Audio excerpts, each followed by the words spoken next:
Les 7 merveilles du monde. Elles sont considérées comme les chefs-d'œuvre de l'Antiquité. Les 7 merveilles du monde ont été réalisées par les meilleurs architectes, les meilleurs sculpteurs de leur époque. Ces monuments de légende sont enveloppés de mystères. Un seul d'entre eux a résisté au temps. Les 6 autres merveilles ont-elles jamais existé? Si vous demandez à un ingénieur de construire un gratte-ciel en pierre, il vous prendra pour un fou. Les chercheurs tentent de séparer les faits de la pure fiction. Ils utilisent les nouvelles technologies numériques et l'expérimentation pour révéler les secrets des bâtisseurs de l'Antiquité. Ils étaient les Einstein et les Newton de leur temps. Qu'est-ce qui distingue les 7 merveilles du monde d'autres monuments remarquables? Et qui a choisi les édifices qui devaient entrer dans la liste? Pour répondre à ces questions, nous allons redonner vie à des villes disparues, assembler les statues d'anciens dieux et redécouvrir des techniques oubliées pour rebâtir les 7 merveilles du monde antique.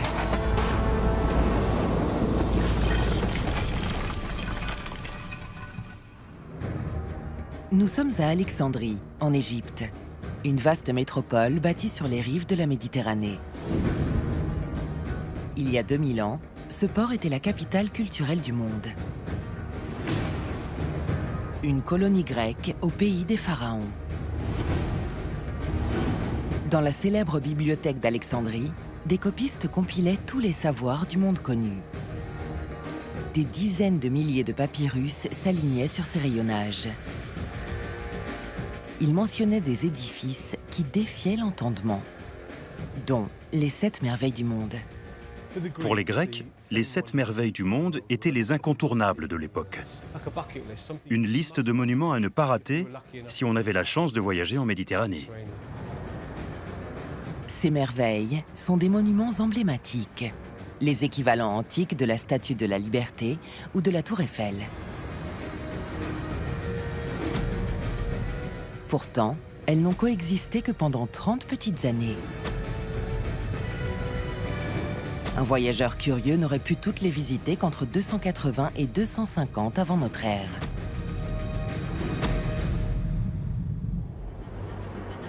Il aurait commencé par l'Égypte pour découvrir la plus majestueuse d'entre elles, la pyramide de Khéops à Gizeh. Puis, direction la Mésopotamie, pour voir les jardins suspendus de Babylone et l'immense mur d'enceinte de la ville. À Olympie, en Grèce, il aurait été ébloui par la statue de Zeus. À Éphèse, en Asie mineure, il aurait prié dans le temple sacré d'Artémis. Il se serait extasié un peu plus loin devant le mausolée d'Halicarnasse. Puis, il aurait fait voile vers l'île de Rhodes, où un puissant colosse veillait sur le port. Et pour finir, de retour au pays des pharaons, il aurait été accueilli par le prodigieux phare d'Alexandrie. Pourquoi les anciens ont-ils construit ces merveilles? Et quelle est la part de vérité dans ce que nous savons d'elles?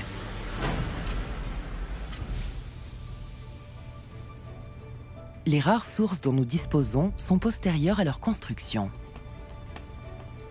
Et la liste telle que nous la connaissons aujourd'hui a été établie au XIVe siècle.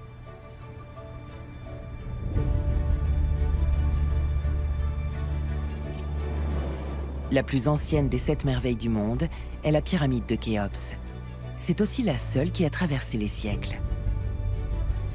Aujourd'hui, elle fait partie des sites les plus visités au monde. Les archéologues peuvent l'étudier pour déchiffrer ces mystères. Mais comment enquêter sur les 6 autres merveilles? Au XIXe siècle, des explorateurs ont retrouvé l'emplacement de 2 autres merveilles. Dans l'actuelle Turquie, ils ont découvert des fragments du mausolée d'Halicarnasse et le temple d'Artémis à Éphèse. Mais pendant des siècles, le phare d'Alexandrie, le colosse de Rhodes, la statue de Zeus et les jardins suspendus de Babylone semblaient perdus à jamais. Les dernières technologies pourraient nous permettre de retrouver ces 4 merveilles, ou du moins de prouver qu'elles ont bien existé.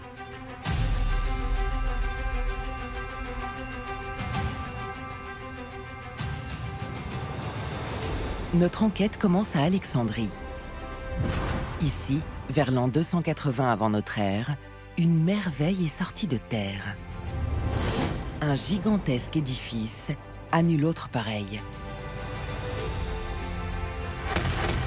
La plus haute tour du monde. Elle a été bâtie sur l'île de Pharos, à l'entrée du port.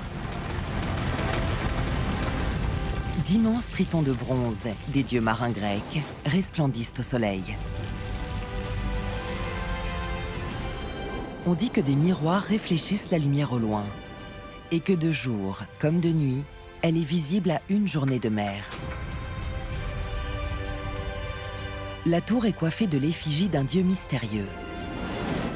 Et on prétend qu'elle est capable de darder un rayon mortel sur ses ennemis.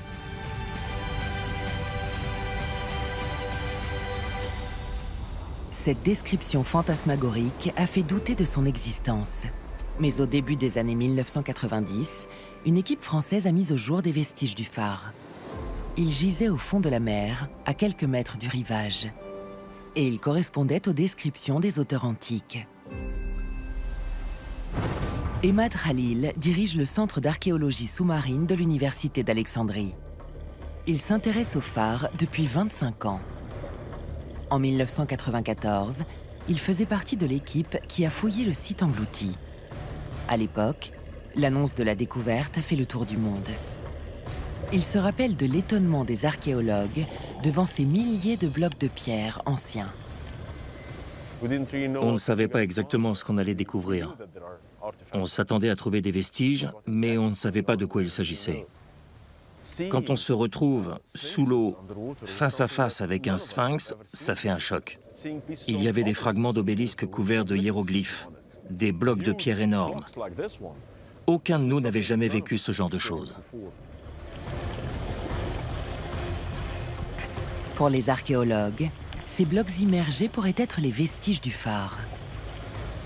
Mais ils ne peuvent l'affirmer. Il en existe très peu de représentations. C'est un puzzle immense et on a envie de le reconstituer. Mais on n'a pas de modèle sur lequel s'appuyer.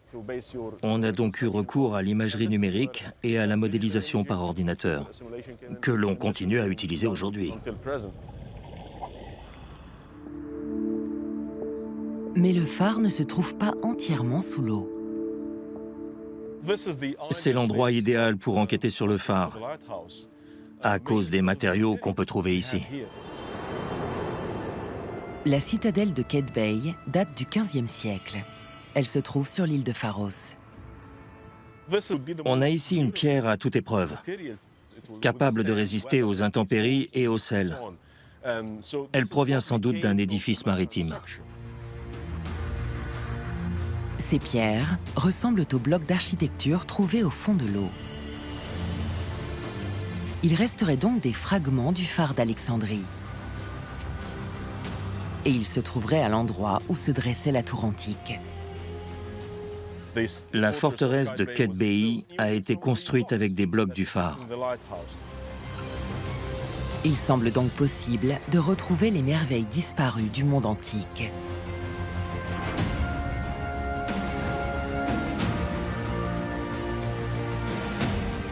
Les chercher, c'est tenter de reconstituer un gigantesque puzzle. Les fragments conservés sont dispersés et parfois cachés dans les endroits les plus improbables.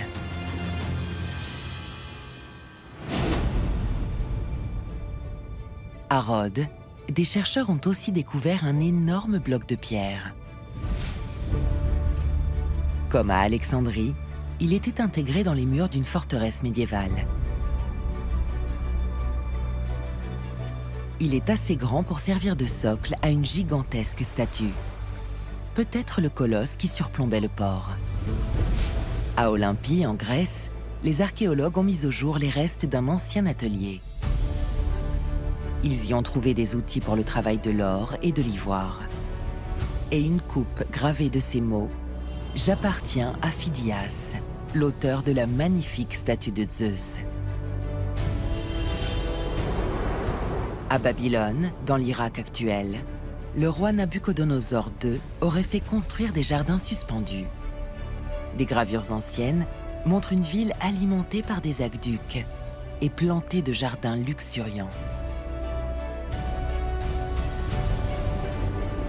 Les 7 merveilles du monde ne sont donc pas des ouvrages mythiques. Elles sont bien réelles. Et le grand défi est de restituer leur aspect. Ces merveilles étaient célèbres dans le monde antique. Mais les auteurs qui en ont établi la liste ne les avaient probablement jamais toutes vues. Auraient-ils péché par exagération?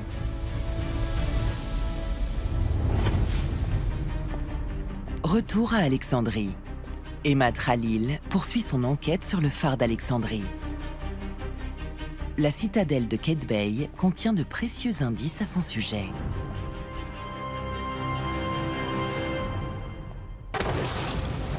Le fort abrite une mosquée.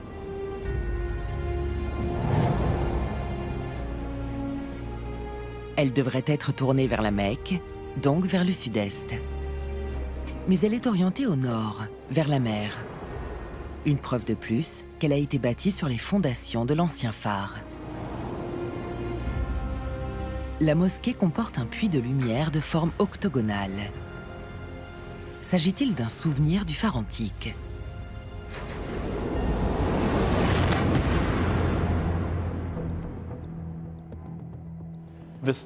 Le plan de cette mosquée paraît assez classique jusqu'à ce qu'on regarde en l'air. Et là, on voit quelque chose de très inhabituel.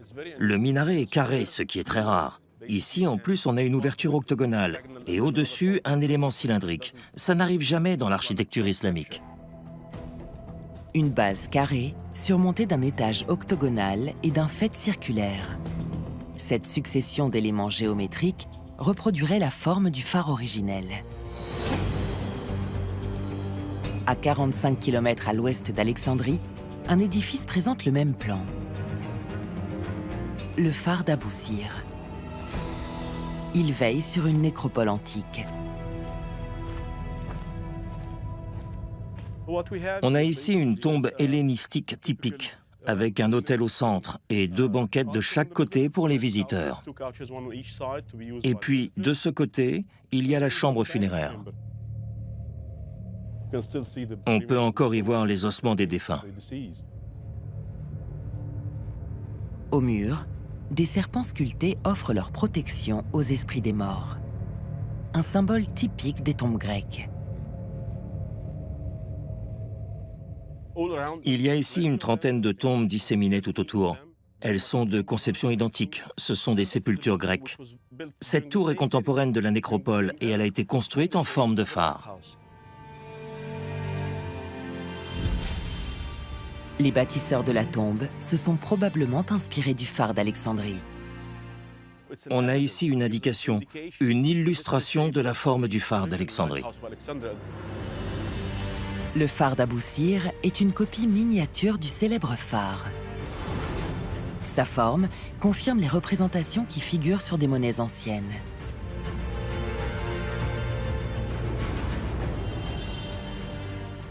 Les bâtisseurs de cette tour ont eu l'occasion de voir le phare d'Alexandrie et ils ont reproduit sa structure.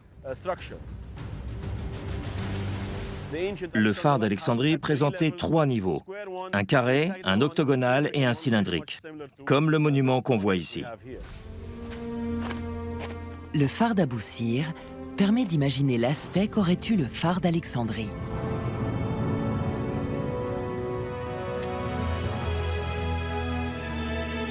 Il confirme l'existence de 3 niveaux distincts. Un socle carré, un fût octogonal et une lanterne cylindrique.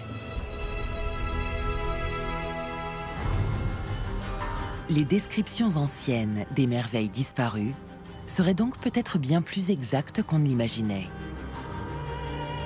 En Grèce, 3 niveaux distincts. Un socle carré, un fût octogonal et une lanterne cylindrique. Les descriptions anciennes des merveilles disparues seraient donc peut-être bien plus exactes qu'on ne l'imaginait. En Grèce, 3 niveaux distincts. Un socle carré, un fût octogonal et une lanterne cylindrique. Reinhard Senf est sur la piste d'une autre merveille disparue. La statue chryséléphantine de Zeus. Selon la légende, cette statue mesurait près de 13 mètres de haut. Les cheveux, les sandales et le vêtement du dieu étaient faits de feuilles d'or. Sa peau était en ivoire.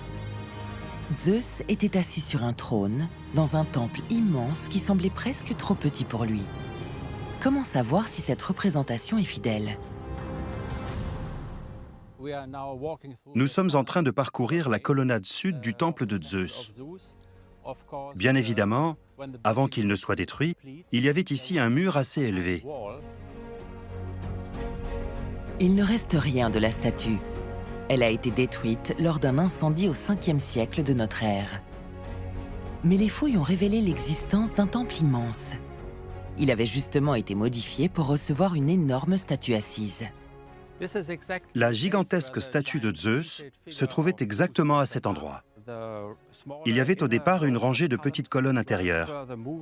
On les avait déplacées vers les murs pour avoir la place d'installer la statue. Il faut imaginer qu'elle faisait environ 12,50 m de haut. Elle était donc plus haute que les colonnes extérieures. Dans l'Antiquité, on se plaisait à dire que le personnage était si grand que s'il s'était levé de son siège, sa tête aurait très certainement enfoncé le plafond. Reinhard Senf est en mesure de reconstituer l'aspect de la statue. Il examine des chutes retrouvées dans l'atelier où elle a été conçue. Elles correspondent aux descriptions anciennes. On voit ici des éléments de décoration qui devaient orner le trône de Zeus. Ils ont été brisés et mis au rebut pour une raison inconnue.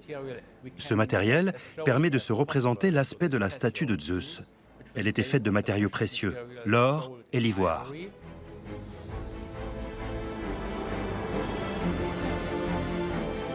Encore une fois, les découvertes archéologiques confirment les écrits des auteurs anciens. Le monde antique ne manquait pas d'édifices spectaculaires, comme le Parthénon d'Athènes ou le temple de Karnak en Égypte. Il n'a pas dû être facile de se borner à cette merveille. Comment la liste a-t-elle été établie? Y aurait-il un point commun entre ces 7 prouesses de l'Antiquité?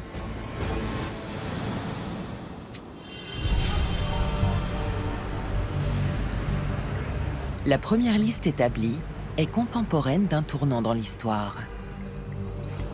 Andrew Chugg connaît très bien cette période et l'histoire d'Alexandrie. Au cours des 3 siècles qui précèdent notre ère, Alexandrie était probablement la plus grande ville du monde. Elle comptait environ un demi-million d'habitants. L'Alexandrie de l'Antiquité est une cité exceptionnelle. Elle est située sur la côte égyptienne. Mais elle a été fondée par un roi de Macédoine, le plus célèbre de l'histoire. Alexandre le Grand. Alexandre unifie d'abord toute la Grèce. En 331 avant notre ère, sa victoire sur les Perses en fait une légende vivante. Au fil de ses conquêtes, Alexandre va forger un vaste empire. Il s'étend de la Grèce à la Mésopotamie et à la vallée de l'Indus. Certains compagnons de voyage d'Alexandre ont laissé des récits extraordinaires de cette expédition. Ces mémoires ont dû susciter un véritable engouement dans la période qui a suivi la mort d'Alexandre. C'est à cette époque que des auteurs grecs ont commencé à établir des listes de merveilles présentes dans l'Empire. Sur leur chemin, les Grecs rencontrent des civilisations bien plus anciennes que la leur. Pour eux, les merveilles millénaires de l'Égypte dépassent l'imagination. Elles doivent leur sembler tellement étranges.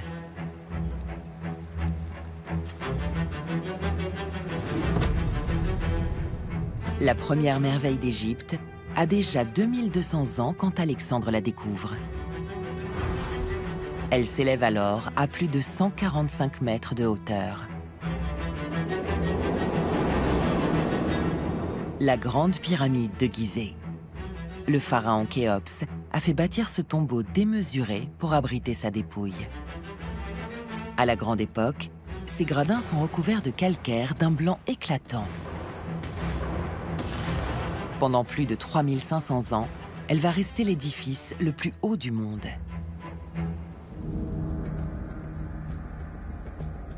L'emplacement de la deuxième merveille est encore plus spectaculaire. Il a dû fortement impressionner les Grecs.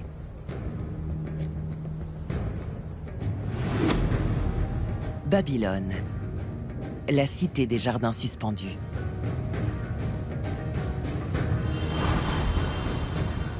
La capitale de l'Empire babylonien n'a pas d'équivalent sur Terre. Certains considèrent la porte d'Ishtar comme la 8e merveille du monde. Mais les fabuleux jardins sont l'attraction majeure de la ville. Une oasis de verdure suspendue au-dessus du désert. Des centaines de piliers portent des terrasses plantées d'arbres exotiques. Un peu plus loin, la tour de Babel domine la cité. C'est un temple si haut que son sommet paraît toucher le ciel.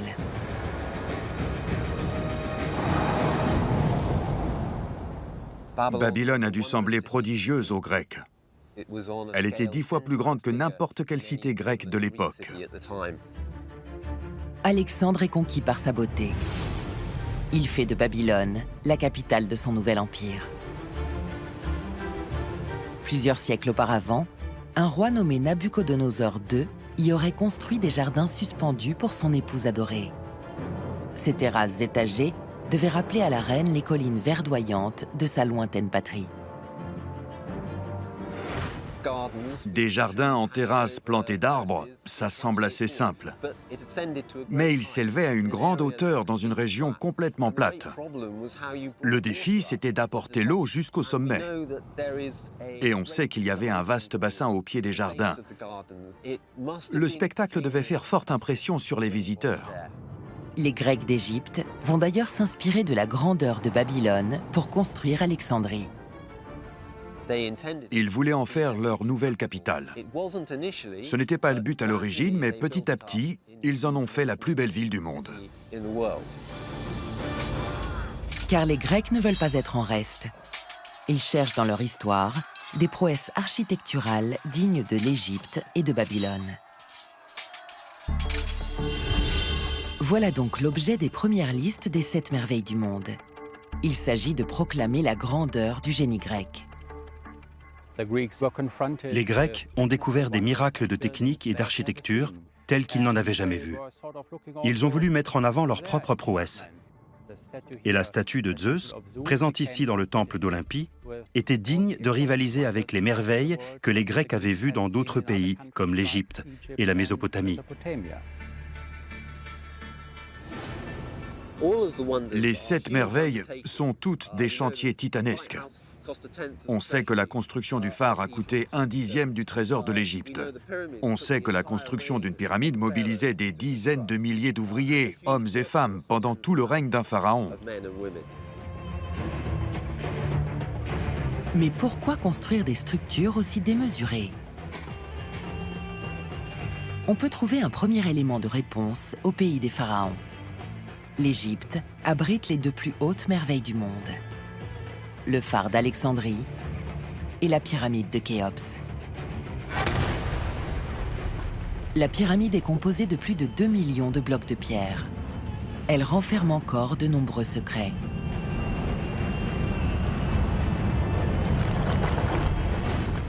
En son cœur, des couloirs mènent à 2 immenses chambres funéraires.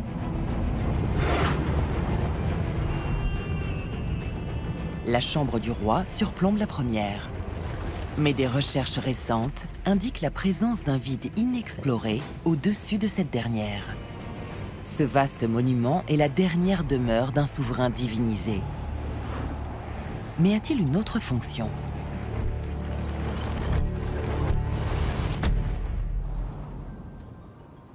La pyramide est une machine d'éternité. Elle est conçue pour faire passer l'âme du pharaon dans l'au-delà. Il rejoindra ainsi sans encombre son père le dieu soleil. L'édifice a aussi des fonctions symboliques. Pour certains, elle représente le mont de la création. Pour d'autres, elle figure les rayons du soleil qui se répandent sur la terre.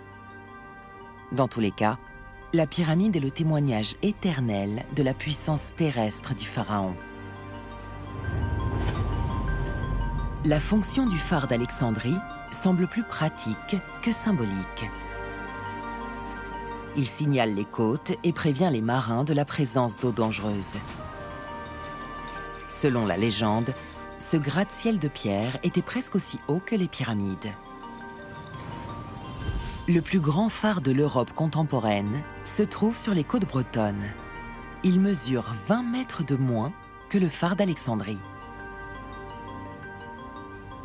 Pourquoi les habitants d'Alexandrie ont-ils eu besoin d'un phare aussi élevé? La réponse à cette question est liée à l'existence même de la liste des merveilles du monde.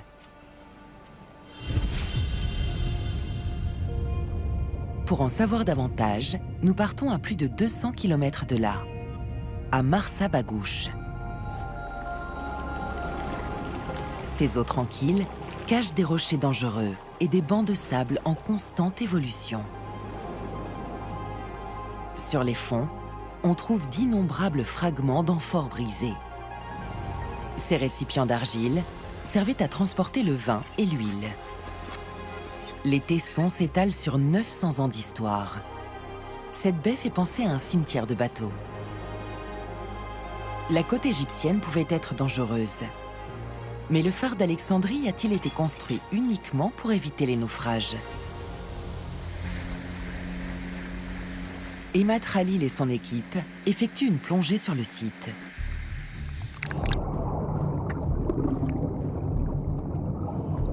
À chaque sortie, ils trouvent des jarres en place, à moitié enfouies dans le sable.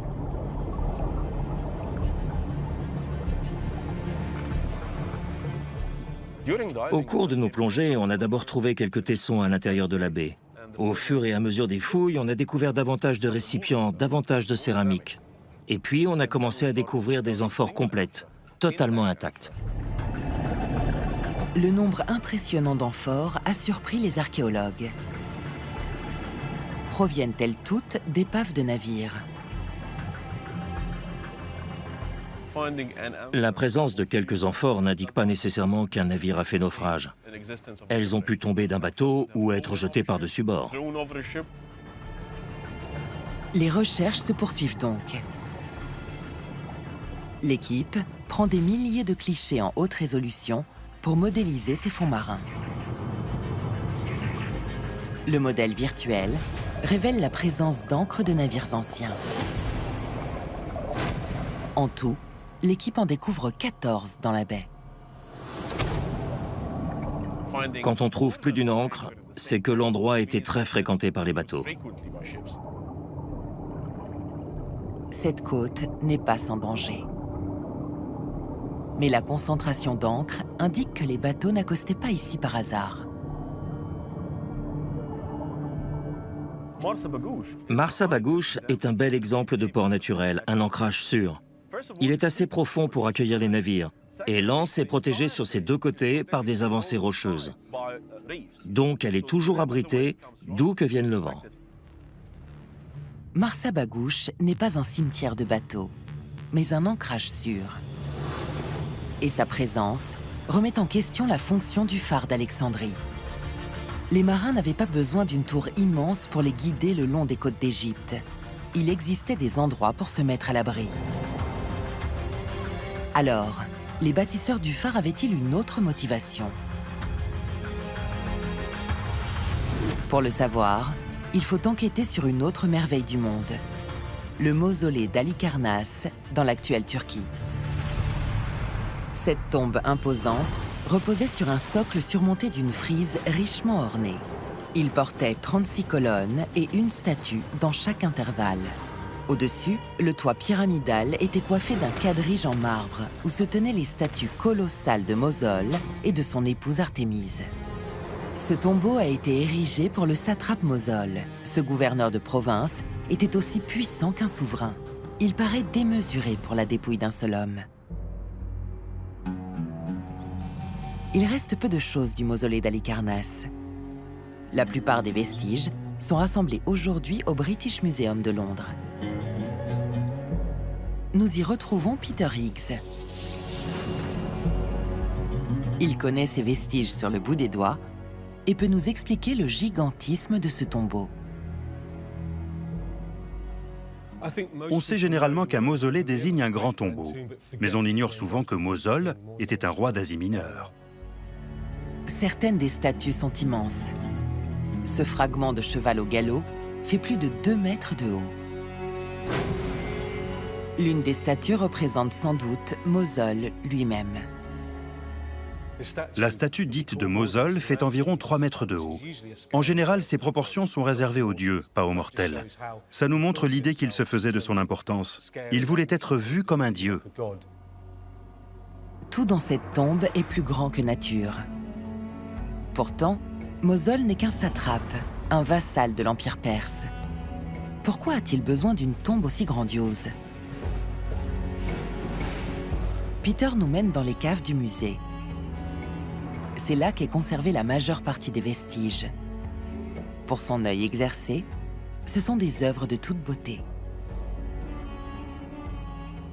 Mosol n'a pas regardé à la dépense. Il a fait appel aux meilleurs sculpteurs de l'époque. Les fragments en eux-mêmes sont d'une grande finesse. Mais quand on les assemble, on peut avoir une idée de la sculpture d'origine. Peter a consacré des heures à examiner les fragments et a tenté de les assembler. Ce fragment de joue humaine avec l'œil gauche pourrait provenir de cette tête. Ils sont à la même échelle, avec un même degré de dégradation. On ne peut pas prouver qu'ils vont ensemble, mais ce serait tout à fait plausible. Mosol semble avoir voulu ériger un monument à sa propre gloire. Il avait amassé une grande fortune. C'était un mégalomane qui voulait laisser une trace dans l'histoire. Ce tombeau est aussi l'attraction majeure d'une nouvelle capitale, Halicarnasse. Le mausolée est situé sur une colline qui domine la ville. C'était la première chose que voyaient les marins qui entraient dans le port. Le mausolée s'élevait à 40 mètres de hauteur. C'était un spectacle grandiose. Pour marquer son époque, il a déplacé sa capitale sur le site d'Halicarnasse, qui est un magnifique port naturel. Et dès le départ, il a prévu la construction de ce gigantesque monument à sa gloire et celle de sa famille. Le mausolée est une sorte de panneau publicitaire géant, une œuvre de propagande qui place Halicarnasse et son roi au premier plan du monde antique.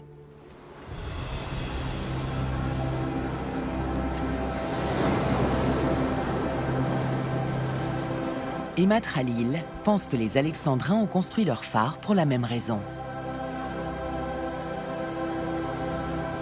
Dans les dunes de Marsa Bagouche, son équipe a mis au jour d'autres indices. On a ici un vaste réseau de puits souterrains et de citernes.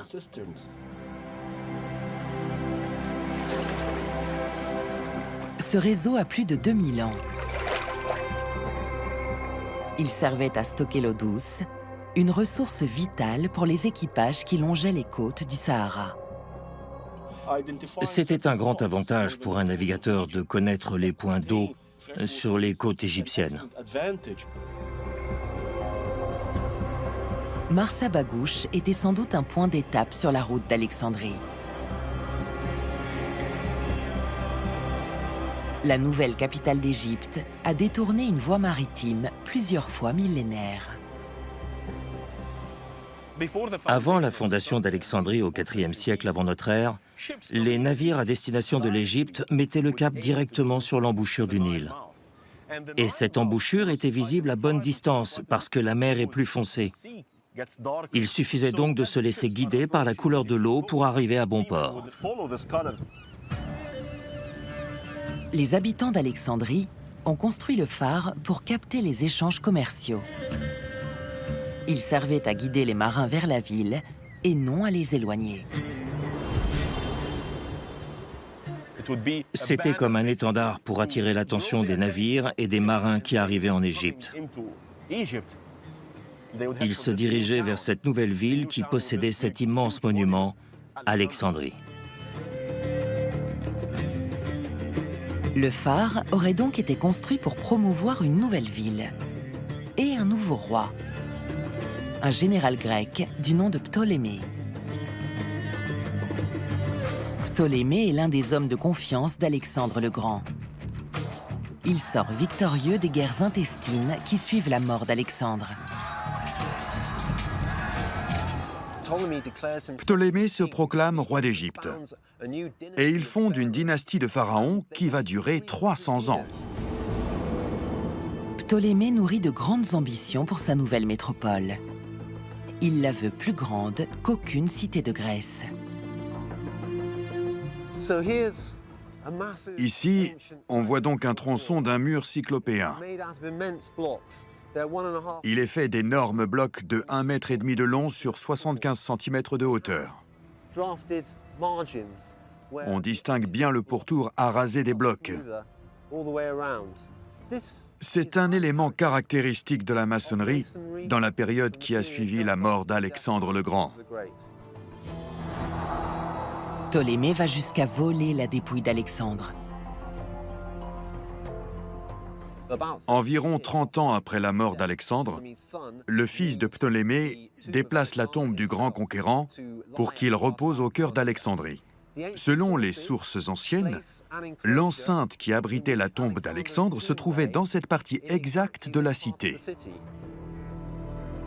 Alexandrie tout entière doit être une cité des merveilles. Il est clair que les Ptolémées avaient pour Alexandrie des ambitions comparables à celles qu'Alexandre avait eues pour Babylone. Ils ont construit des édifices démesurés, comme le phare et une enceinte qui pouvaient rivaliser par sa taille avec les murailles de Babylone.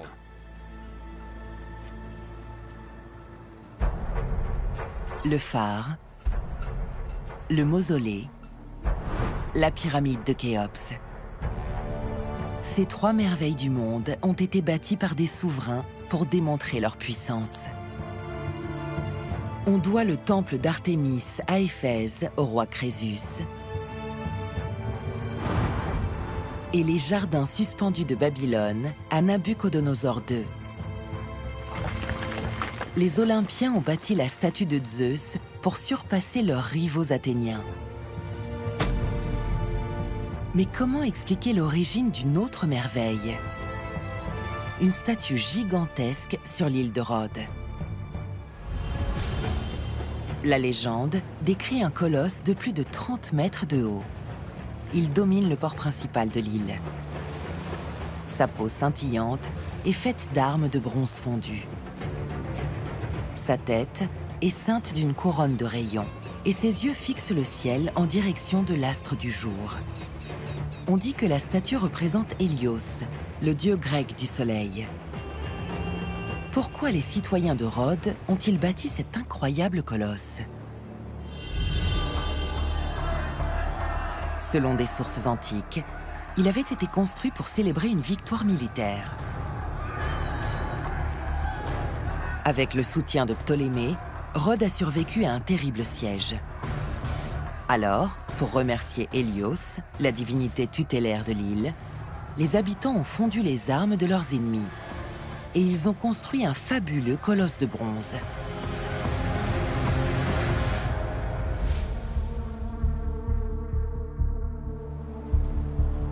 Mais selon Andrew Chugg, il existe une face oubliée de cette histoire. Le colosse aurait été érigé en l'honneur d'un mystérieux personnage.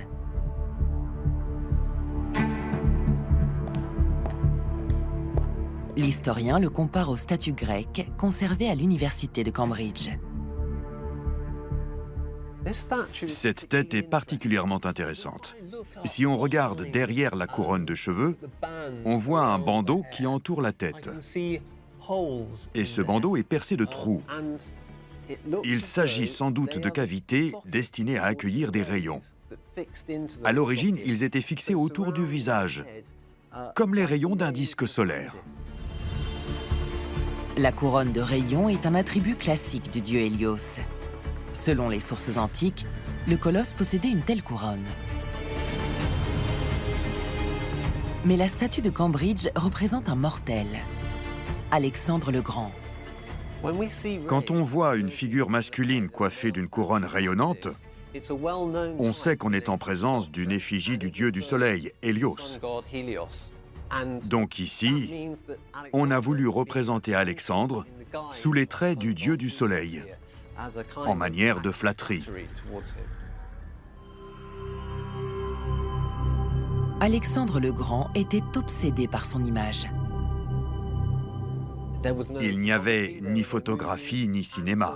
Pour figurer sa présence partout dans son immense empire, il a eu recours à une standardisation de son portrait. Il fallait qu'il soit immédiatement identifiable par tout un chacun. Alexandre aurait ainsi demandé à son sculpteur de créer une image aisément reconnaissable et de lui donner l'apparence d'un dieu. Enfant, on lui avait répété qu'il descendait de Zeus par son père et par sa mère. C'était la tradition familiale. La statue d'Hélios la plus célèbre de tous les temps, c'était le colosse de Rhodes. Et on sait qu'il a été conçu par un élève du sculpteur de la cour d'Alexandre. Je crois que le colosse de Rhodes était un portrait d'Alexandre représenté avec les symboles du dieu Hélios.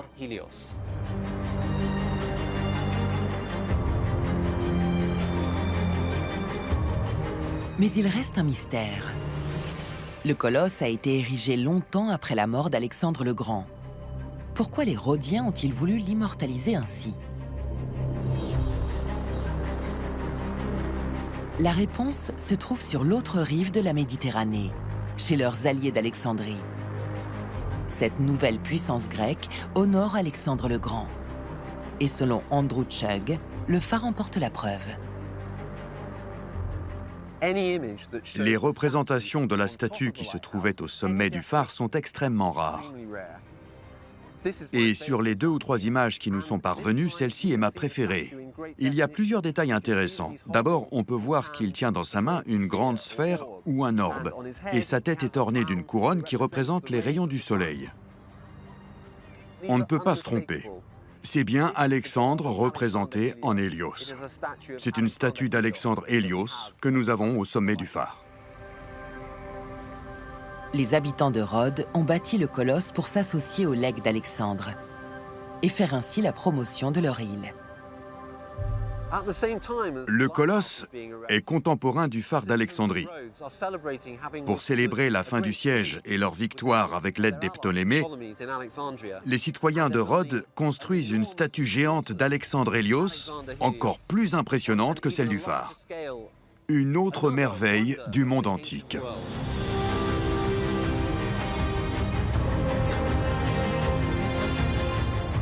Le colosse de Rhodes et le phare d'Alexandrie proclament tous deux l'avènement d'une nouvelle civilisation, les Grecs d'Alexandrie. Pour les auteurs qui ont répertorié les merveilles du monde, ils représentent l'âge d'or de la Grèce. Mais comment les anciens ont-ils pu élever des structures aussi monumentales?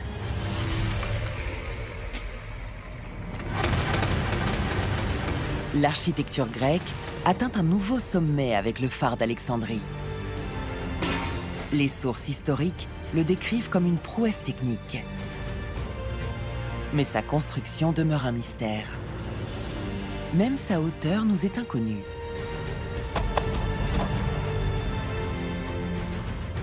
On dit qu'il est si haut qu'une pierre jetée de son sommet mettrait 2 jours pour atteindre le sol. On raconte aussi que sa lumière se voit de Byzance, l'actuel Istanbul.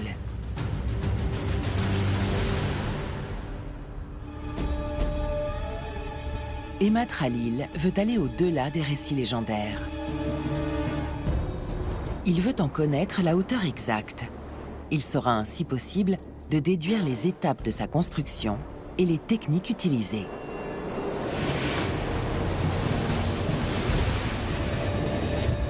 Pour cela, il faut examiner les vestiges du phare dans le port d'Alexandrie.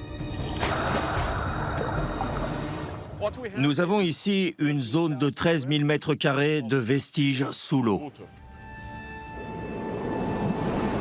Des milliers de blocs de pierre gisent éparpillés au fond de la mer.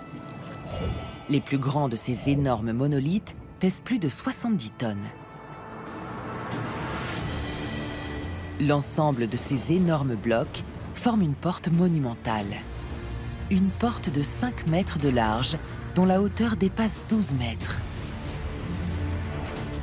L'entrée est flanquée de statues colossales d'un pharaon et de la déesse Isis. Tous deux font 5 fois la taille d'un être humain. Cette porte donne-t-elle une indication sur la véritable hauteur du phare?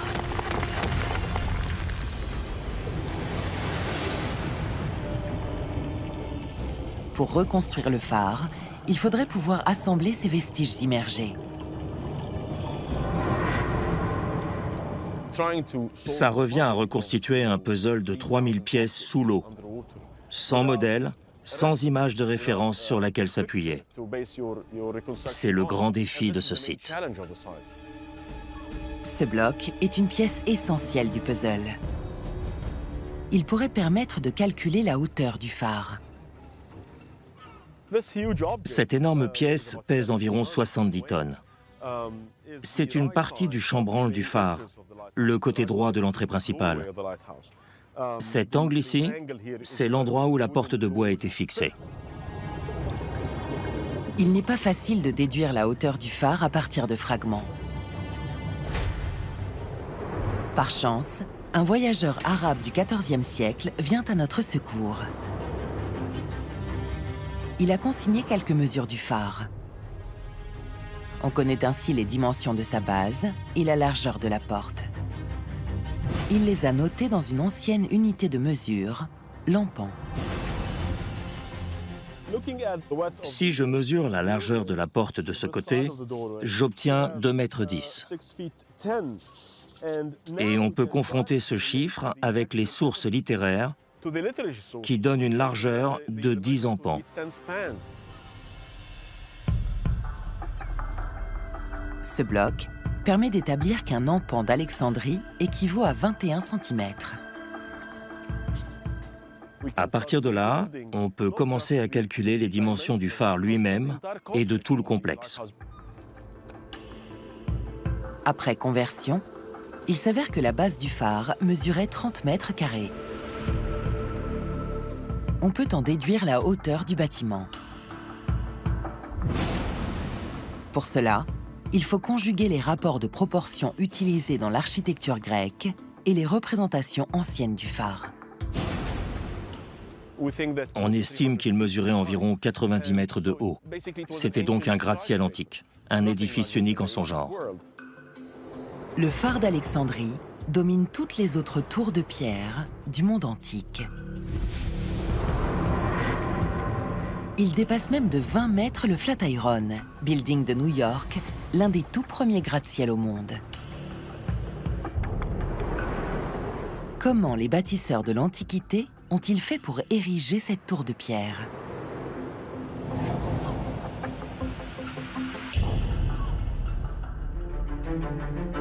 Adel Abdelnaby est ingénieur structure à l'université de Memphis aux États-Unis.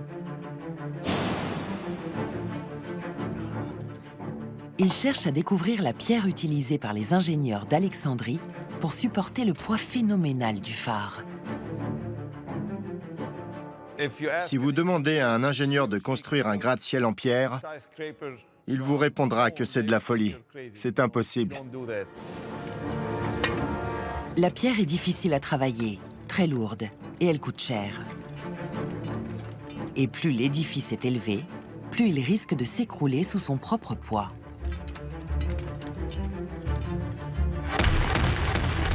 Mais les maçons d'Alexandrie ont choisi une pierre parfaitement adaptée au projet. Ce sont les héritiers des grands bâtisseurs de l'Égypte. Les dépositaires d'une tradition qui remonte à plus de 2000 ans, avec la pyramide de Khéops. Les pyramides d'Égypte sont principalement construites en pierre calcaire. C'est un matériau qui est capable de supporter la masse et le poids de ces structures. En revanche, le temple de Karnak est composé en majorité de grès. Le calcaire et le grès sont à la base de tous les édifices plusieurs fois millénaires de l'Égypte ancienne. Adel Abdelnaby veut savoir s'ils sont en mesure de supporter un phare de 100 mètres de haut.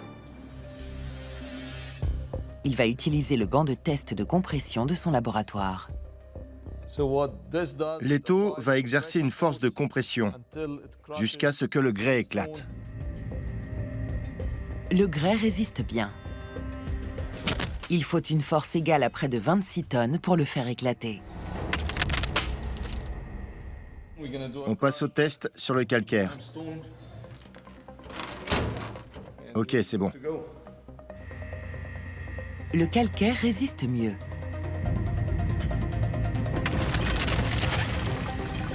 Mais il finit par éclater lorsque la force exercée atteint 61 tonnes. C'est trop peu. Ni le calcaire ni le grès ne sont capables de résister au poids astronomique du phare. Un phare est un bâtiment étroit, donc exposé à des pressions très fortes. Il fallait un matériau très solide pour maintenir la construction. L'ingénieur expérimente un troisième matériau, le granit rose. C'est la pierre utilisée pour construire les obélisques d'Égypte. La machine atteint sa capacité maximum. Elle applique une force équivalente à 113 tonnes. Et le granit résiste toujours. Donc, on n'a pas le choix. Le meilleur matériau est le granit. C'est le seul type de bloc qui peut résister à de telles conditions. Le granit serait donc le seul matériau envisageable pour construire le phare. Mais c'est l'une des roches les plus dures qui soit. Or, les tailleurs de pierre de l'Antiquité ne disposent que d'outils relativement rudimentaires. Comment ont-ils découpé les blocs de granit? Selon Adel Kelani, ils disposaient d'une technique éprouvée.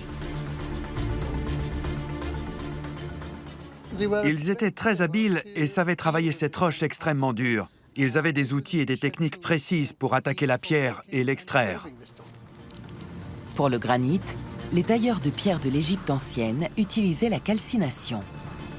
On allumait des feux à la surface de la roche, puis la surface était brutalement refroidie à l'eau.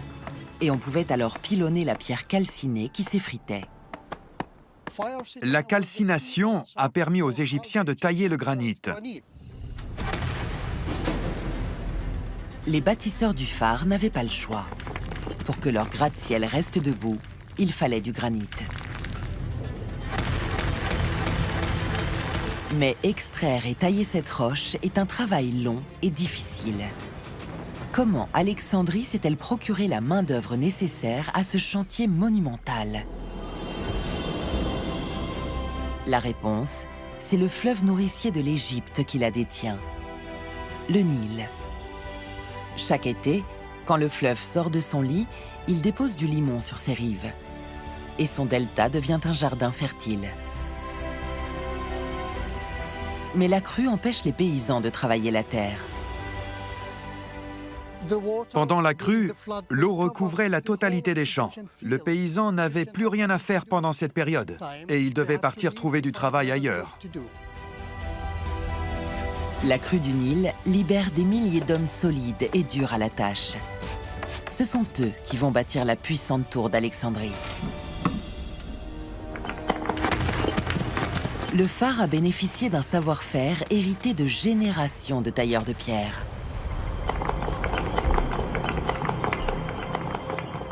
Mais les techniques du passé permettaient-elles de bâtir un édifice aussi haut? Pour le savoir, il faut interroger les monuments du plateau de Gizeh. Et la première merveille du monde, la pyramide de Khéops. La base de la pyramide a été construite avec une précision extraordinaire. Elle fait 230 mètres de côté et la différence entre chaque côté ne dépasse pas 20 cm. C'est vraiment très précis. Quels étaient les secrets de construction des bâtisseurs égyptiens? Les anciens Égyptiens ont certainement eu recours à des techniques relativement simples pour construire les pyramides. Quand on regarde bien, on peut voir des vestiges des phases de construction, comme cette rampe. On sait que les Égyptiens ont utilisé des levées de terre pour ériger les pyramides. Mais comment étaient placées ces rampes? Les ouvriers mettaient les blocs de pierre sur un traîneau, puis ils le tiraient avec des cordes jusqu'en haut de la pyramide. C'était un travail très physique, très exigeant. Une simple rampe droite suffit à monter les niveaux inférieurs. Mais au fur et à mesure que la construction s'élève, la pente devient trop forte. Pour atteindre le sommet, il aurait fallu une rampe d'1 kilomètre de long et autant de matériaux que pour construire la pyramide elle-même. Selon une hypothèse, les Égyptiens utilisaient une rampe en pente douce jusqu'aux 2/3 de la pyramide. Ils construisaient ensuite une rampe étroite qui enveloppait la structure. La pente restait ainsi suffisamment faible pour atteindre sans encombre le sommet. Le génie de cette technique réside dans sa simplicité et dans sa main-d'œuvre. Des hommes en grand nombre qui travaillent dur et qui obéissent aux ordres. Quand les Grecs sont arrivés en Égypte, ils ont vu que les Égyptiens savaient travailler les roches très dures, comme le granit. Et de fait, ils ont employé des ouvriers égyptiens. Il y a donc une vraie continuité de ce point de vue entre l'Égypte des pharaons et l'Égypte des Ptolémées. Les tailleurs de pierre d'Alexandrie ont pu extraire et façonner le granit destiné aux phares.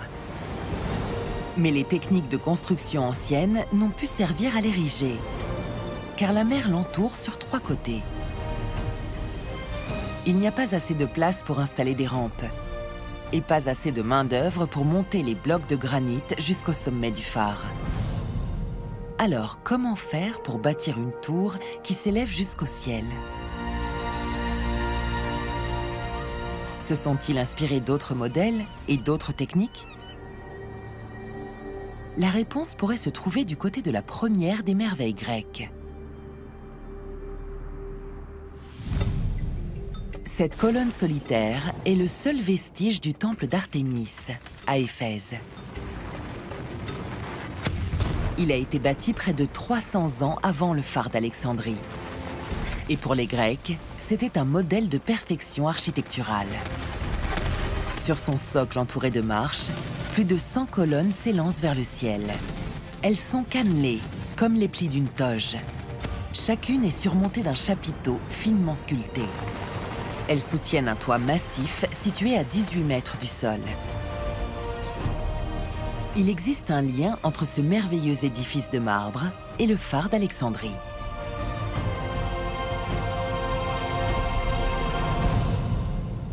Le grand temple d'Artémis à Éphèse a remplacé les anciens temples de 30 mètres de long qui étaient faits de briques crues.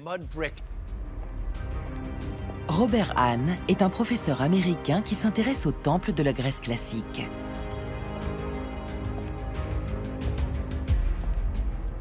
À Nashville, aux États-Unis, il existe une réplique en taille réelle du Parthénon. La construction de ces bâtiments de l'Antiquité est un défi monumental.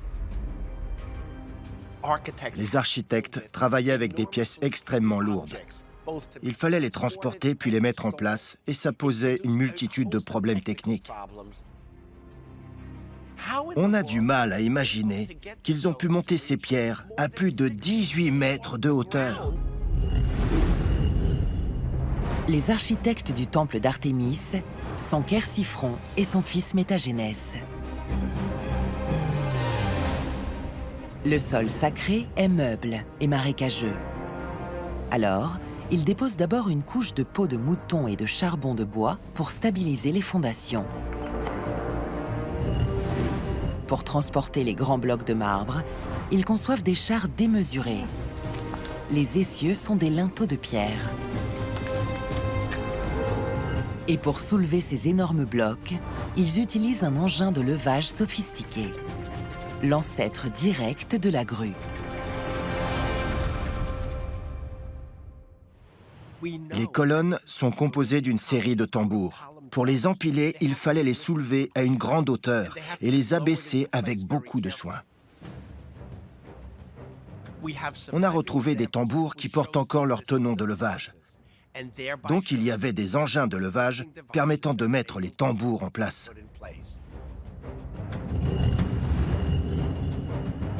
Ces engins de levage grecs peuvent monter des blocs de marbre de 10 tonnes à la hauteur de 3 étages.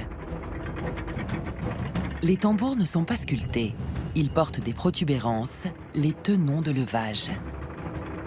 Les cordes s'enroulent autour du tenon et se libèrent facilement.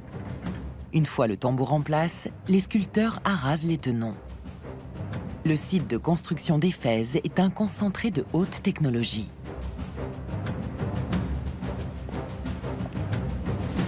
Les bâtisseurs grecs ont mis au point des innovations extraordinaires. Pour Robert Hahn, ils étaient plus que d'excellents architectes. C'étaient aussi de grands scientifiques. Ces monuments sont aussi des monuments à la gloire de leurs compétences, de leur ingéniosité et de leur maîtrise de la nature. Ils partaient de l'idée que les principes de la nature pouvaient être découverts et qu'on pouvait en tirer parti.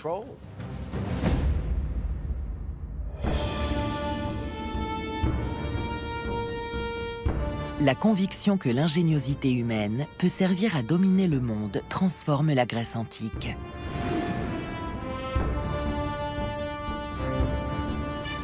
Et l'idée atteint de nouveaux sommets à Alexandrie, 3 siècles après le tour de force du temple d'Éphèse.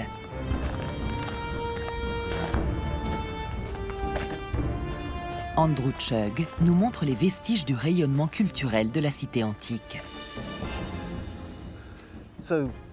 Nous sommes ici dans une salle de classe au cœur de l'équivalent de l'université au IVe siècle de notre ère. À cette époque, Alexandrie était un lieu de savoir et un centre d'érudition depuis près de 7 siècles. C'était vraiment ancré dans la culture de la ville.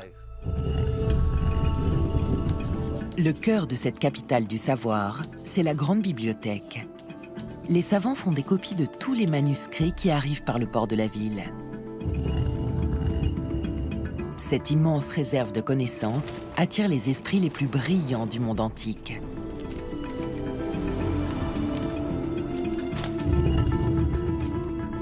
C'est ici qu'Ératosthène effectue la première mesure de la circonférence terrestre.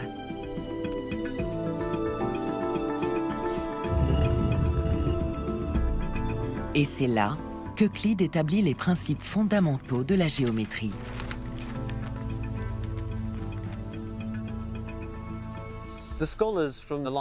Les savants de la bibliothèque étaient les Einstein et les Newton de leur époque. On leur doit des avancées décisives qui ont jeté les bases du savoir et déterminé notre conception de la science et de la technologie. À l'époque, Alexandrie est sans doute la ville la plus raffinée du monde. Et ces grands savants ont largement contribué aux prouesses technologiques accomplies pour bâtir le phare. Je pense qu'il existe un lien entre ces magnifiques édifices et le fait qu'Alexandrie soit un lieu d'étude et de connaissance. Les principes scientifiques qu'on étudiait dans la bibliothèque ont nourri les concepts architecturaux et les techniques qui ont permis la construction de grands bâtiments, tels que le phare.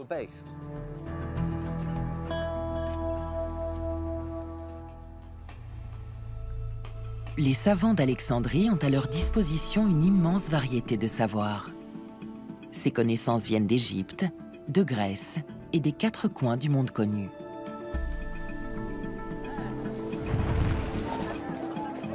Penny Wilson étudie l'Alexandrie antique depuis 30 ans. Elle s'intéresse à la façon dont les habitants de la cité ont exploité leur double patrimoine pour repousser les limites de la connaissance.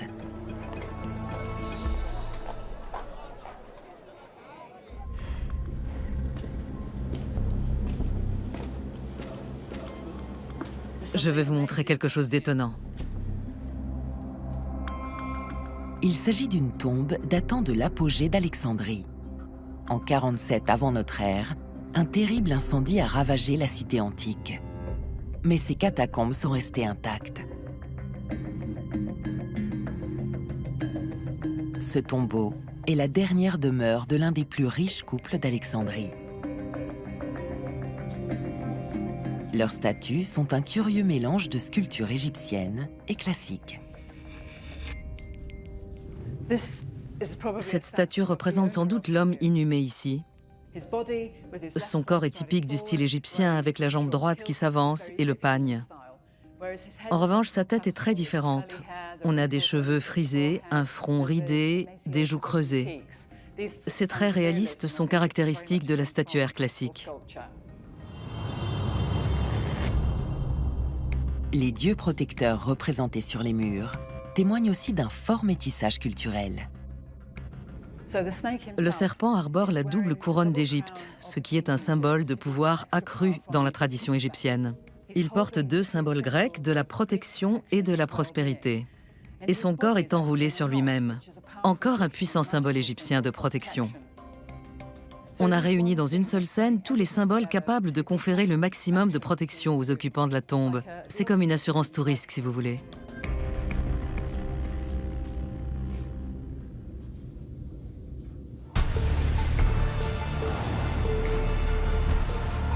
Le phare d'Alexandrie est le produit de cette fusion de deux civilisations.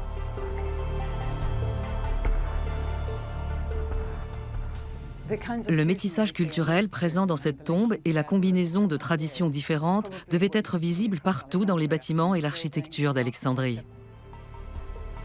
Alexandrie est l'unique héritière de deux glorieuses civilisations. Un creuset de culture qui va s'incarner dans ce phare à nul autre pareil.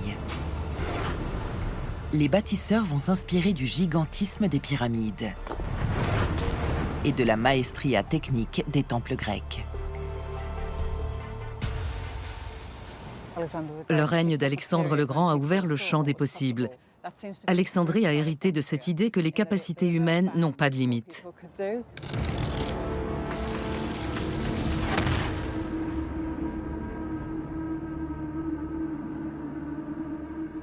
Ce gigantesque phare est la preuve de la maîtrise technique d'Alexandrie.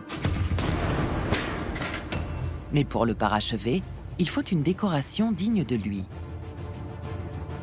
Un édifice, en particulier, témoigne du génie artistique de la Grèce. Le temple de Zeus à Olympie était le plus grand des temples grecs. Il abritait ce que l'on considérait comme la plus belle réussite artistique de l'humanité.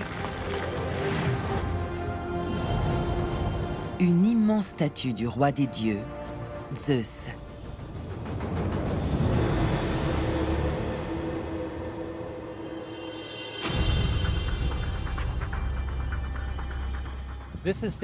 Voici le stade où sont nés les Jeux Olympiques. Il peut contenir 40 000 spectateurs.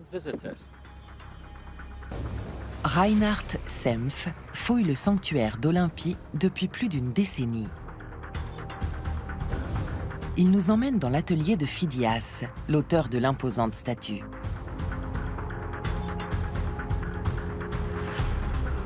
Phidias a supervisé les travaux de sculpture du Parthénon d'Athènes.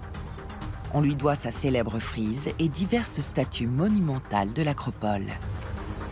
Mais la représentation de Zeus devait encore surpasser ses œuvres mythiques. Qu'est-ce qui fait d'elle l'une des merveilles du monde? La statue de Zeus à Olympie est considérée comme le couronnement du génie artistique de la Grèce. Elle s'élève à près de 13 mètres de hauteur. Les parties visibles du corps sont faites de plaques d'ivoire posées sur une âme de bois, alors que les cheveux, la barbe et les sandales sont couverts d'or. La toge est faite de verre incrusté de feuilles d'or. Le dieu apparaît ainsi en majesté, éclatant de lumière. Le chef-d'œuvre de Phidias est perdu à jamais. Mais les ruines d'Olympie nous aident à comprendre comment le sculpteur a créé la troisième merveille du monde. On peut voir ici de solides fondations. C'est là que se trouvait la statue de Zeus assis, sculptée par Phidias. Selon la légende, la statue de Zeus éblouissait les visiteurs. Mais le Naos, la salle principale du temple, n'avait pas de fenêtre. Comment Phidias s'y est-il pris pour faire étinceler la statue? Reinhard Sempf nous explique ce coup de maître. J'ai ici une mince plaque de marbre. C'est ce type de marbre qui a servi à couvrir le toit du sanctuaire, juste au-dessus de la statue. On ne trouve ce marbre que dans une poignée de carrières en Grèce. Et il possède une qualité particulière. Il est translucide. Phidias a exploité cette propriété pour illuminer la statue de Zeus. On voit que la lumière traverse le marbre et produit un effet très particulier qu'on retrouvait sur la statue de Zeus. Le toit du temple était fait de milliers de plaques comme celle-ci. Sous le soleil de la Grèce, chaque tuile produisait un effet semblable à une ampoule de 20 watts. Et Zeus baignait dans une lumière éclatante. Les artistes grecs se sont investis corps et âme dans la création de ces chefs-d'œuvre. Et ces efforts, conjugués à la grande précision de l'architecture et à la beauté des sculptures, ont ouvert de nouveaux horizons. Ils ont façonné l'art du monde antique. Les 7 merveilles du monde n'ont coexisté que pendant une courte période de 30 ans. Alexandrie était alors au sommet de sa gloire. Cette période a vu des avancées spectaculaires dans le domaine des sciences et des arts.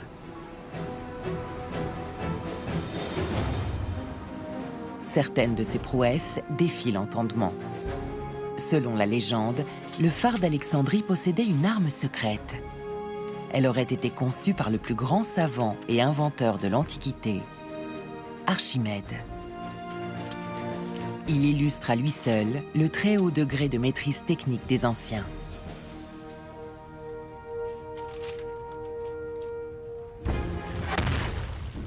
On accédait à l'intérieur du phare par une porte monumentale.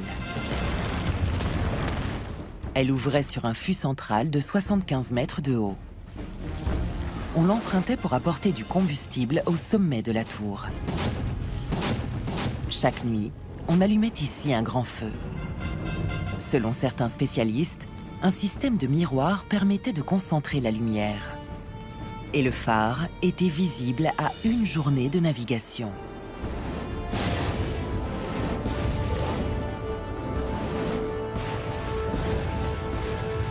Ces miroirs auraient-ils pu servir d'armes de guerre?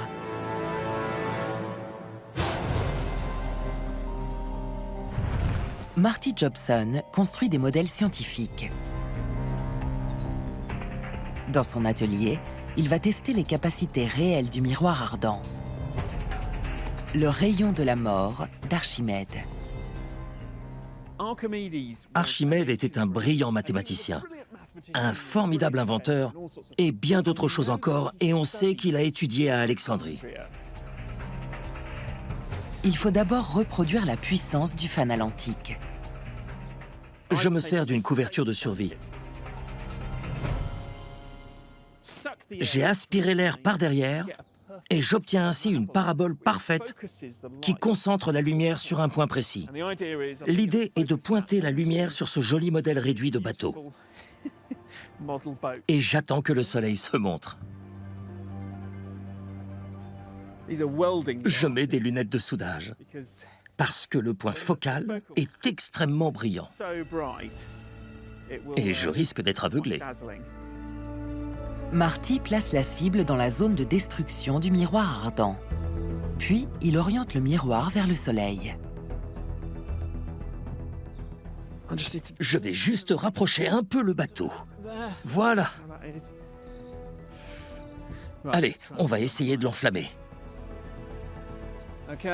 Le soleil est sorti. Il donne à plein. Il s'enflamme immédiatement. C'est dingue. Le miroir concentre les rayons du soleil et embrase la coque en bois. Il brûle! On a réussi! En quelques secondes, le bateau est en flammes. L'énergie du soleil recueillie sur le miroir est concentrée sur un point d'environ 2 cm de diamètre. Et ce rayon met le feu au bateau parce que la température à ce point précis dépasse 550 degrés. C'est ce qui enflamme le bois. C'est très efficace. Marty a construit un rayon de la mort miniature. Mais peut-on imaginer un dispositif identique à grande échelle?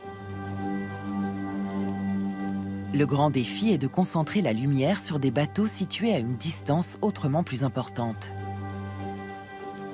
Les Grecs disposaient-ils de la technologie nécessaire pour y parvenir au IIIe siècle avant notre ère?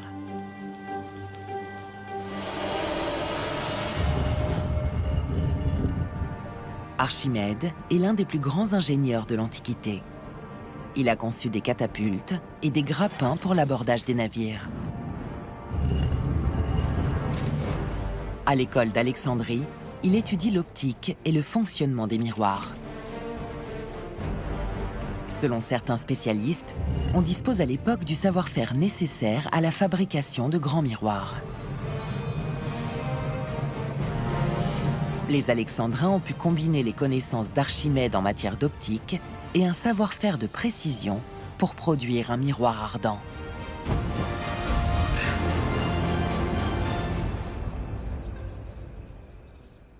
On peut imaginer des tas de solutions techniques. L'une des hypothèses, c'est qu'Archimède avait disposé une série de petits miroirs hexagonaux et on pouvait orienter chacun d'eux séparément. Il a aussi pu se servir de boucliers bien polis. On posait une grande feuille de cuivre ou de laiton et on la polissait pour lui donner la forme voulue. Et ce ne sont que 2 des solutions possibles. Selon Marty, le miroir ardent pourrait ne pas être une légende. Il a prouvé que ce dispositif peut être dangereusement efficace à courte distance. À présent, il veut savoir s'il peut sauver des vies à grande distance. Il veut d'abord s'assurer que le phare peut fonctionner aussi bien de nuit que de jour.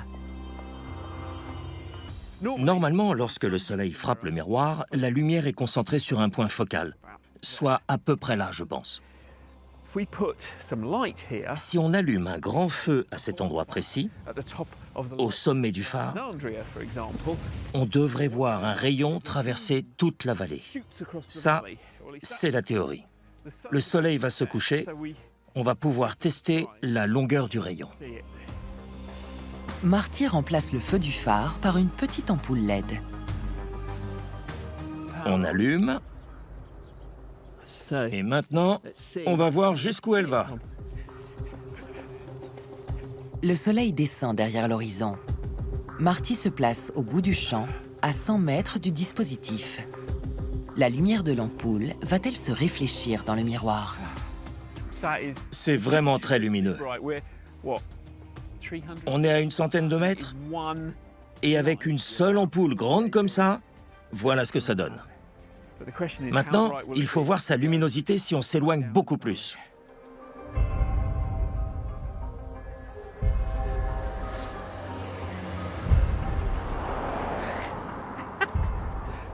C'est incroyable. Là, je suis estomaqué. C'est vraiment très brillant. J'ai dû marcher environ 1,5 km sur la route principale. Là-haut, au sommet de la colline, on voit bien les phares des voitures qui passent. Mais un phare de voiture, c'est 10, 20, 30 fois plus puissant que notre petite ampoule. Nous, on a posé une seule LED. On peut imaginer que s'ils avaient placé ce type de dispositif au sommet du phare, l'effet devait être vraiment bluffant.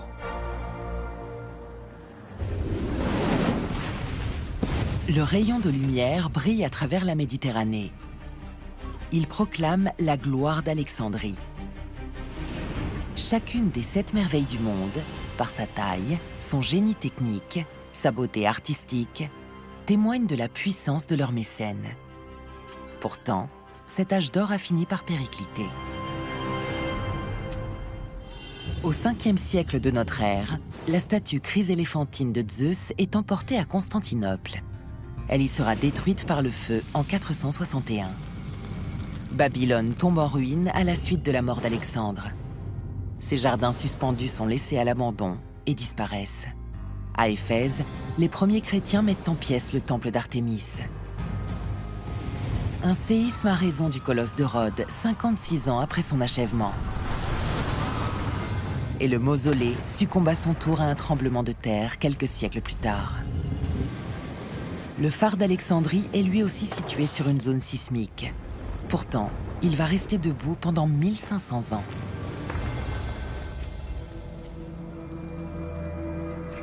Il aurait résisté à 20 séismes majeurs de magnitude 8 sur l'échelle de Richter. Les séismes de cette amplitude sont dévastateurs. En 2008, un tremblement de terre a secoué la province du Sichuan en Chine. Il a justement atteint 8 sur l'échelle de Richter. La catastrophe a fait 87 000 morts et 5 millions de sans-abri. Comment le phare d'Alexandrie a-t-il pu résister à des séismes aussi puissants? Pour qu'un bâtiment en pierre aussi haut qu'un gratte-ciel reste debout, il fallait une sorte de secret. Adel Abdelnaby a fait des premiers tests sur le matériau du phare. Les blocs de granit paraissent capables de supporter le poids d'un édifice de 100 mètres de haut.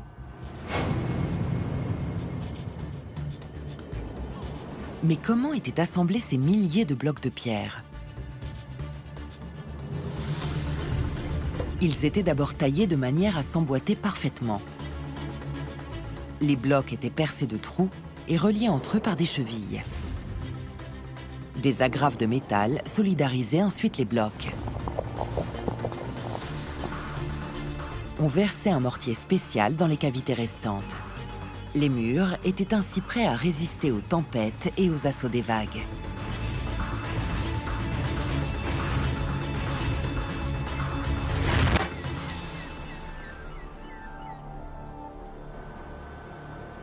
Adel Abdelnaby veut tester l'efficacité du mortier de plomb fondu contre les secousses sismiques.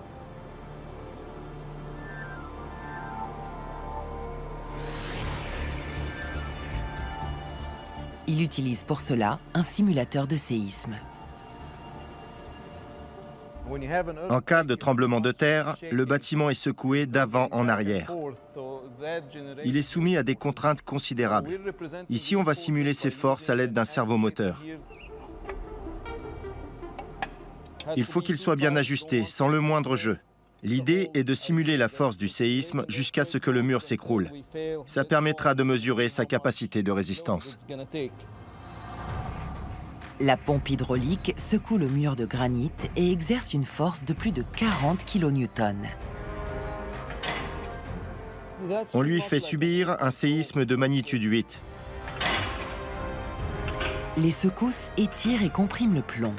Les murs absorbent ainsi les mouvements du sol sans se briser.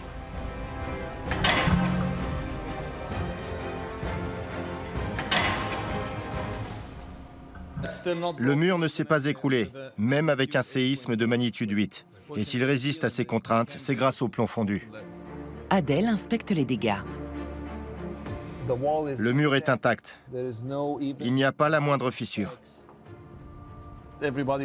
On pourrait croire qu'il n'a jamais subi de tremblement de terre. Il est comme neuf. Ces joints en plomb auraient donc protégé le phare contre les séismes.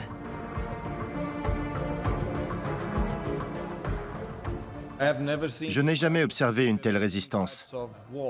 C'est encore plus solide que les murs de béton renforcés qu'on a testés dans ce laboratoire.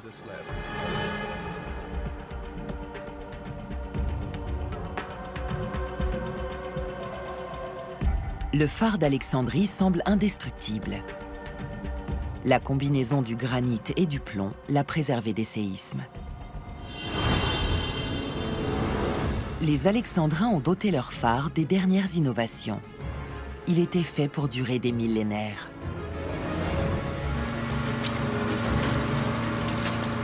Ils auraient même utilisé d'autres techniques, proches de celles de l'ingénierie moderne, pour défier les pires séismes. Quand on construit un gratte-ciel, l'idéal pour résister aux forces sismiques, c'est de placer des murs très solides sur la face extérieure de l'immeuble. C'est exactement ce qu'ils ont fait. Et c'est exactement ce que font les ingénieurs de nos jours. En fait, cette technique n'est pas du tout récente. Les bâtisseurs du phare savaient qu'un édifice dont les fondations sont rigides est vulnérable au séisme. Ils ont donc conçu un édifice capable d'osciller sur ses fondations. Le phare absorbait ainsi les secousses sans s'écrouler. Mais au XIVe siècle, le phare finit par succomber à un ultime tremblement de terre. Pourquoi ces murs armés de plomb n'ont-ils pas résisté? Adel Abdelnaby exploite des données archéologiques pour modéliser les forces qui ont pu détruire le phare. Les pixels jaunes révèlent le talon d'Achille de la structure. Il y a beaucoup de mouvements dans la partie médiane du phare. Et on voit un écroulement partiel de ces éléments. Ça correspond aux données historiques dont on dispose et à l'aspect qu'avait le phare d'Alexandrie à la suite du séisme.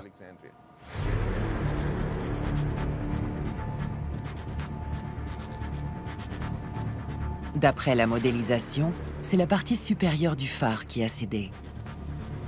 La raison en est toute simple. Ils n'ont pas utilisé de plomb pour les étages du haut. C'est pour ça qu'ils se sont écroulés. La base, elle, a survécu à tous les séismes.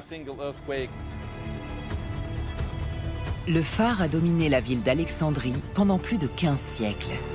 Mais il ne pouvait survivre éternellement. Au Xe siècle, un premier tremblement de terre abat l'étage supérieur. En 1303 et 1323, 2 autres séismes signent la fin de cette merveille antique.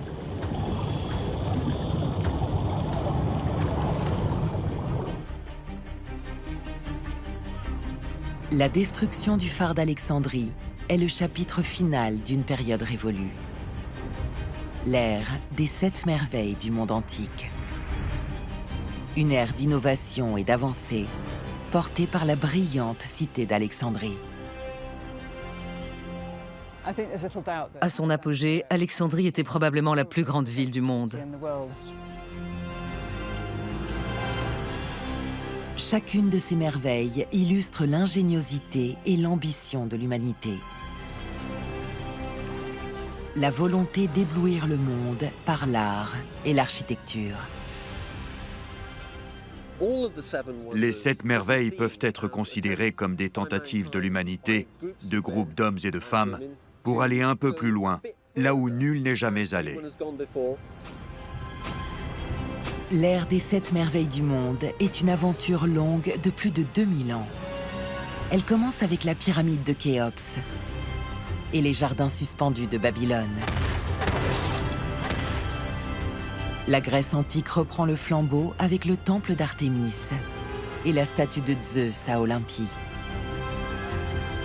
Le grand mausolée d'Halicarnasse et le colosse de Rhodes portent l'architecture et la sculpture à un degré d'excellence jamais atteint. Et le phare d'Alexandrie couronne cette série de merveilles.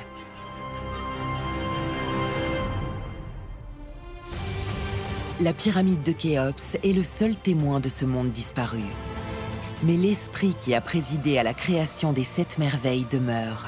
On le retrouve dans cet appétit des hauteurs et de l'inédit, dans cette volonté d'aller toujours plus loin et de faire toujours mieux. Nous continuons de compiler des listes de merveilles, nos merveilles, car tout comme les Alexandrins, nous sommes convaincus que notre époque surpassera toutes les autres.